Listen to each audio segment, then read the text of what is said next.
when you deliver the message of Allah subhanahu wa ta'ala, deliver it with the correct ratios. What do I mean by this? ولا تحفل بمالك واله عنه فليس المال إلا ما علمت وليس لجاهل في النار. In Islam, you have different aspects. So when you deliver, you'll have to deliver the entire message of Islam.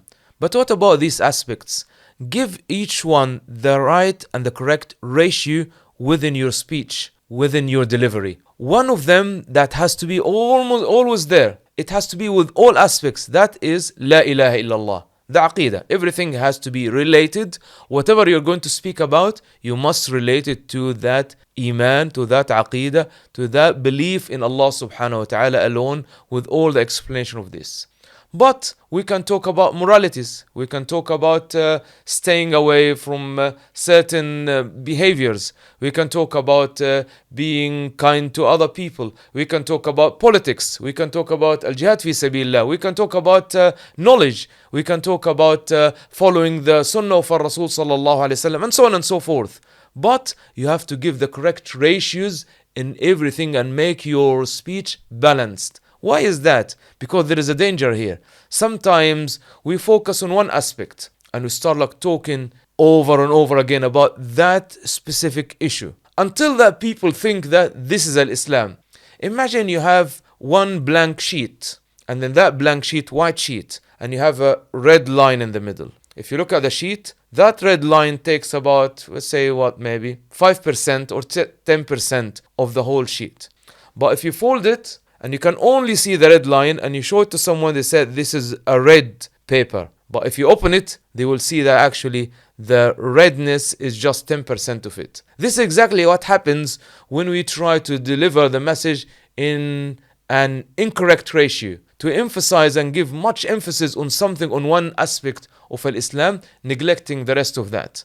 Sometimes you know why we do this? Let's be honest about this. Because that aspect of Islam is acceptable. Or in another way, that aspect of Islam is not going to cause me much trouble or problems. It's accepted by the society or by the authorities. It's allowed to speak about it. Tyrants of the world today don't have a problem with you talking about khushūʿ and salah, or talking about saying adhkar in the morning and the evening, talking about how much Quran you recite every day. They are okay with that. Or talking about opening an orphanage, or giving food to the homeless. They are okay with all of that. Whether they are tyrants who openly oppose the message of Allah, or other tyrants who name themselves with Muslim names. They are okay with all of this. So let's focus on that, because that is not going to cause issues. Let's focus about the pillars of wudū, the performance of s-salām, the shape of the row in the masjid, and all these things that are accepted by the enemies. And over time, that the listeners, the audience, will assume or will think, because we practically tell them, they will think what? This is al-Islam. Islam is how to position your hand in salah, how to dress when you go to the masjid, how to stand in the row, how much Quran you read, and that's it. When you start talking to people about standing up against injustice, being there calling for the liberation of Palestine, or talking about the struggle of our brothers in India, or talking about the scholars who are imprisoned by the Saudis, or any other issue, they say, what are you talking about? The politics has nothing to do with Islam. This is exactly what the opponents and the enemies of the previous messengers even said about that. Shuʿayb ﷺ said to him, أَصَلَاتُكَ تَأْمُرُكَ أَن نَتْرُكَ مَا يَعْبُدُ آبَاؤُنَا أَوْ أَن نَفْعَلَ فِي أَمْوَالِنَا مَا نَشَاءُ.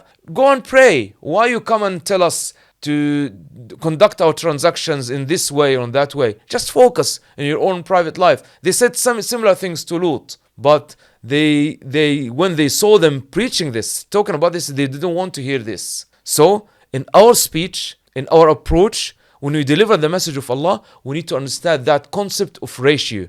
If something that's so important, we need to give it like more ratio in our speech. Something is less important, give it less time. And also this depends on the people's needs. So what Lut ﷺ spoke about is different to what Shuʿayb ﷺ spoke about, is different to what Hud ﷺ spoke about, and so on. And this needs someone to be aware of the environment, to be aware of the message of Allah, and at the same time to be aware of the environment and the need of the people in order to deliver the message of Allah as comprehensive, as holistic as it is.